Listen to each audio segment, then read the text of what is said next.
आप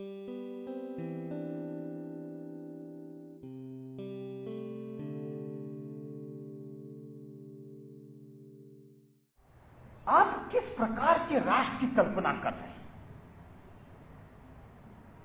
ये पहली बार जो लोग अंबेडकर को एप्रोप्रिएट करना चाहते हैं वो अंबेडकरवादियों पर भी हमला कर रहे हैं। ये साथियों बड़ा मतलब विचलित करने वाला प्रश्न है मेरे। मैंने कभी भी, खैर ज्यादा उम्र तो नहीं हुई लेकिन 50 के आसपास तो मैं भी हो गया हूं, इतना डर, इतना भय और इस प्रकार की व्याकुलता कम से कम मैंने अपने जीवन में कभी नहीं। 92 का समय था जब हम लोग छात्र थे, गाना गाते थे, पैसा इकट्ठा करते थे, बाबरी मस्जिद की शहादत हो गई थी। उसके बाद का जो वातावरण था उस समय कुछ दूसरा जुनून था, लेकिन आज पूरा का पूरा महकमा डेडिकेटेड जुडिशरी, पुलिस, उसके बाद फिर काले कोट वाले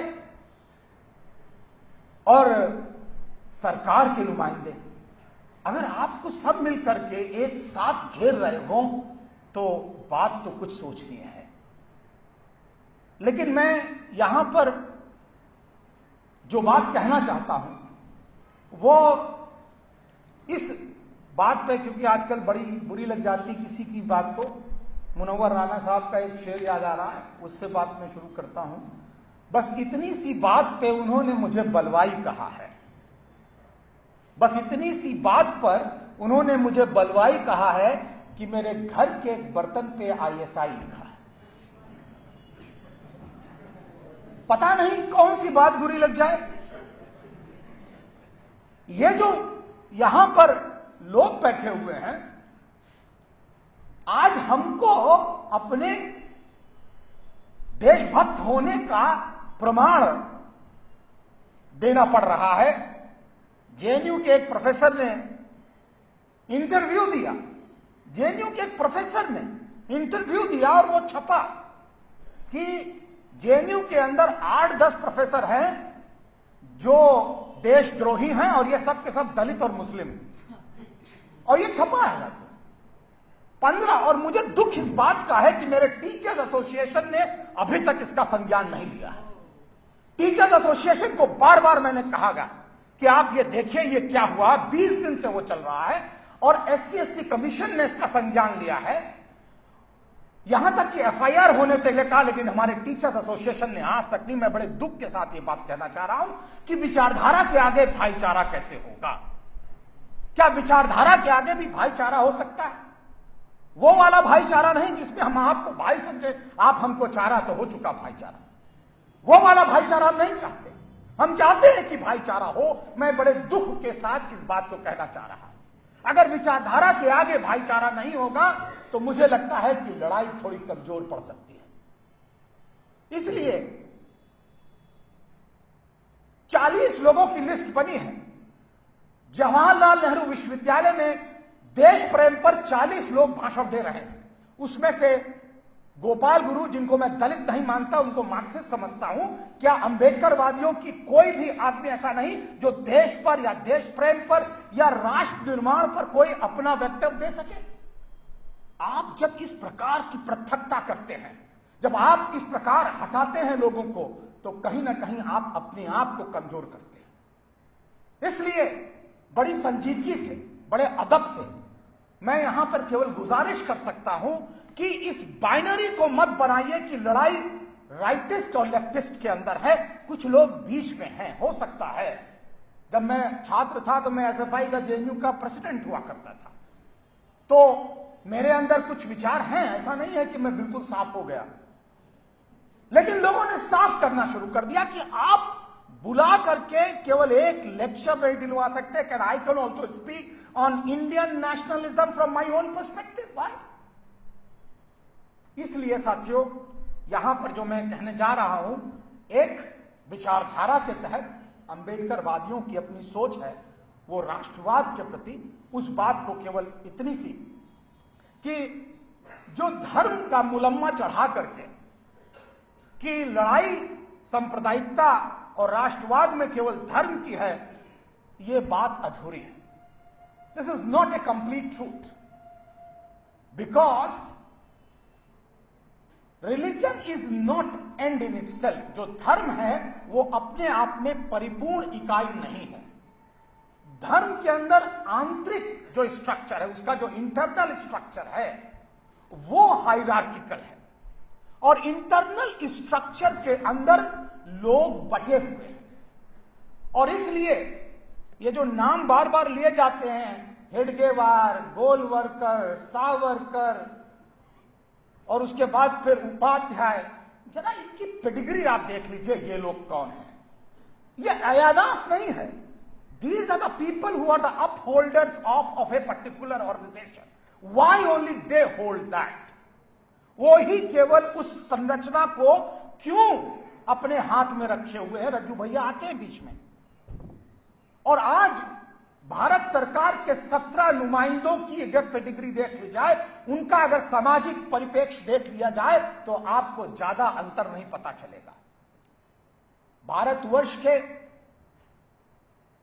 राजनीतिक इतिहास में, ब्यूरोक्रेटिक हिस्ट्री में, एक प्रिंसिपल सेक्रेटरी का अपॉइंटमेंट अध्यादेश से होता है, यह पहली बार हुआ है।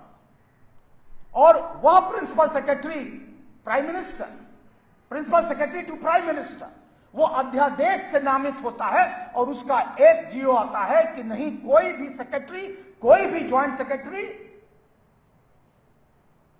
जब तक प्राइम मिनिस्टर ऑफिस की अनुमति नहीं होगी तब तक नहीं हो सकता। और उसकी भी जरा आप उसका भी सामाजिक पृष्ठभूमि देख लीजिएगा, वो किस वर्ग और किस वर्ण से आता है। इसलिए जरूरी है कि राष्ट्रवाद की जब कल्पना करी जा रही है, परिकल्पना करी जा रही है, तो उसका सृजन कौन कर रहा है? Who is constructing that idea of a nation? क्या वो अंतोदया, वो नीचे बैठा हुआ जो मल उठाता है अपने सर पर, जो दाई जनाई का काम करता है, जो मल की सफाई करता है, जो मरे हुए जानवर की उठाई करता है, क्या वो राष्ट्रवाद की संकल्पना ही लिख रहा? जब वो राष्ट्रवाद की संकल्पना नहीं लिख रहा है, तो ये लिख कौन रहा है? ये लड़ाई साथियों, construction of idea of nationalism और implementation of the idea of nationalism, construction of idea of communalism and implementation of idea of communalism, इस पर आकर के टिकी है। अगर हम इसका संज्ञान नहीं लेंगे कि वास्तविकता में इसका सृजन कौन कर रहा है और इसको नीचे वाला लिख कौन रहा है, ये बार बार गिरिराज सिंह ही क्यों कहते हैं पाकिस्तान जाओ? ये बार बार जो है गिरिराज सिंह बोलते हैं, और उसके बाद फिर अमित शाह बोलते हैं, और उसके बाद फिर जो है हमारे मोदी जी आकर के बोलते हैं, और गाय का जो विज्ञापन निकाला जाता है, इसकी भी शिनाख्त करनी चाहिए। रामविलास पासवान और राही क्यों नहीं बोलते हैं? इसलिए सृजनकर्ता कोई और है, उसके फूड सोल्जर्स कोई और है। अगर हम ये विभेद नहीं करेंगे तो फिर से हम लोग एकांगी संरचना से लड़ाई लड़ेंगे, और जब एकांगी संरचना से लड़ाएंगे तो हम उस एजेंसी को नहीं अट्रैक्ट करते। वो एजेंसी कौन सी है जो वास्तविकता में सृजित कर रही है इस संकल्पना को? जब तक उस एजेंसी को चिन्हित नहीं किया जाएगा, बार बार चिन्हित नहीं किया जाएगा, बार बार इंगित नहीं किया जाएगा, बार बार बोला नहीं जाएगा, तो यह लड़ाई कपोल कल्पित काल्पनिक रहेगी। क्योंकि समूह है, धर्म है, लड़ रहे हैं, उसमें क्या दिक्कत है? मैंने टेलीविजन पर जनरल बख्शी से एक प्रश्न किया था, क्योंकि general Bakshi is very fond of building this binary, झंडा, जमीन और जवान, ये उनका राष्ट्रवाद। झंडा उठाए हुआ हमारे जवान चले जा रहे हैं और आप जमीन तोड़ने की बात करते हैं। This used to be his idiom. मैंने उनसे पूछा कि आपकी जो आर्मी है उसमें राजपूत रेजिमेंट है जो हर हर महादेव कहती है, सिख रेजिमेंट है जो बोले सोनिहाल कहते हैं, ये is it a secular states army? इसके अंदर फाउलर होते हैं, इसके अंदर कॉबुलर होते हैं, इसके अंदर जो है वॉशरमैन होते हैं, इसके अंदर स्वीपर होते हैं। क्या ये भी आर्मी का हिस्सा है? लांस नायक और नायक कभी अपनी नुमाइंदगी नहीं करने आते? जनरल बख्शी ही क्यों आते हैं? ब्रिगेडियर ही क्यों आते हैं? क्या यही वो और आर्मी होती है? अब आप कहिए बड़ा जातिवादी है, ये बांट रहा है, लेकिन साथियों सच्चाई ये है कि वो केवल इस बात पे डिफेंसिव होते हैं। और इसलिए मुझे ये कहने में कोई गुजर नहीं है कि एजेंडा रोहित वेमुला ने सेट किया था। एजेंडा जब सेट हो गया तो उस एजेंडा को भटकाने के लिए जेएनयू के राष्ट्रवाद को गढ़ा गया, क्योंकि राष्ट्रवाद के अंदर जितनी और अस्मिताएं हैं, चाहे वो प्रांतीय हो चाहे वो भाषाई हो, सब प्रांतीय जो अस्मिताएं वो गौड़ हो जाती हैं और फिर वो सहज हो जाते हैं। उनको असहज करने के लिए जब तक हम उनकी उन वास्तविक अस्मिताओं में, जिसमें वो जीते हैं, जिसमें वो पलते हैं, जिसमें वो उठते हैं, जिसमें वो बैठते हैं, खाते हैं, सोते हैं, जब तक इन अस्मिताओं को नहीं हिलाया जाएगा, मुझे नहीं लगता है कि हम अपनी लड़ाई को आगे ले जा सकते हैं। ये एक अम्बेडकरवादी नजरिया है, पसंद आए या ना आए, लेकिन वास्तविकता हम लोग इसी पर लड़ रहे हैं। क्योंकि लेफ्ट हमको किनारे कर देता है कि नहीं नहीं हटाइए। अच्छा है कि आपने मतलब यहां पर ले लिया और मैं गलत उदाहरण प्रस्तुत कर रहा हूं, लेकिन वास्तविकता है। लेफ्ट कहता है कि नहीं नहीं अम्बेडकरवाद कुछ नहीं है, राइट कहता है कि नहीं ये भी कुछ नहीं है, तो हम लोग को तो मार रहे हैं किनारे से।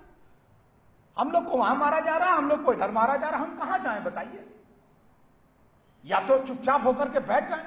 तो अगर सचमुच साथ चाहिए तो मुझे लगता है कि राष्ट्रवाद में इन संरचनाओं के अंदर जहां व्यक्ति सांस लेता है, जीता है, उठता है, बैठता है, खाता है, सोता है और पृथकता झेलता है, उन संरचनाओं को साथ में लाना जरूरी होगा, वरना हम लोग अपने राष्ट्रवाद की जो परिभाषा है वो मुकम्मल नहीं कर पाएंगे। एक आखिरी बात जो बार बार हम लोग को बताई जाती है और हम लोग भी पढ़ते हैं, एकता में अनेकता, लेकिन एकता में वर्चस्वता, इसकी कोई बात नहीं करता। हेजेमनी इन यूनिटी 12 पड़ावों में यह देश बना।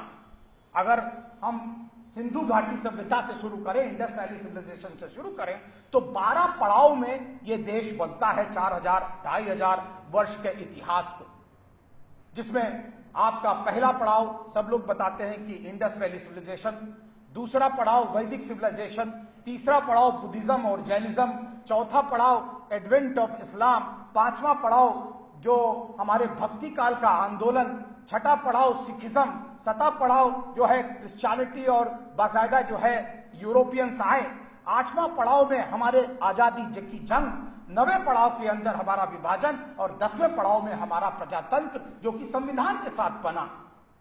11वें पड़ाव में हम लोग आधुनिकता की बात कर रहे हैं और 12वें पड़ाव में हम लोग भूमंडलीकरण की बात कर रहे हैं।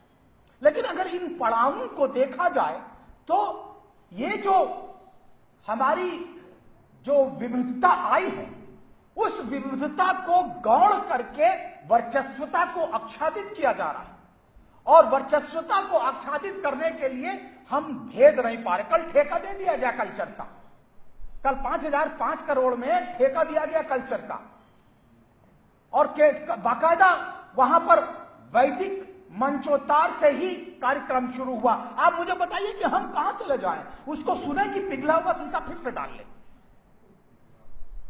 और हम उसको कह रहे हैं कि नहीं ये राष्ट्रवाद की लड़ाई लड़ रहे हैं। अरे नितांत जातिवाद की लड़ाई हो रही है, नितांत। एक मिनिस्टर शेड्यूल कास्ट का है, आपको देख ले, एक मिनिस्टर जो कैबिनेट में है, 12 जो संरचना है भाजपा की पार्लियामेंट्री बोर्ड, उसमें एक दलित है, उसमें ट्राइबल नहीं है, उसमें मुस्लिम नहीं है, और आप राष्ट्रवाद उनको कह रहे हैं। मैं तो कहूंगा अगर जातिवाद कहें तो ज्यादा आसान होगी लड़ाई। ये राष्ट्रवाद की नहीं, जातिवाद की लड़ाई है। धन्यवाद। धन्यवाद विवेक जी, आपने एक नया पहलू जोड़ा।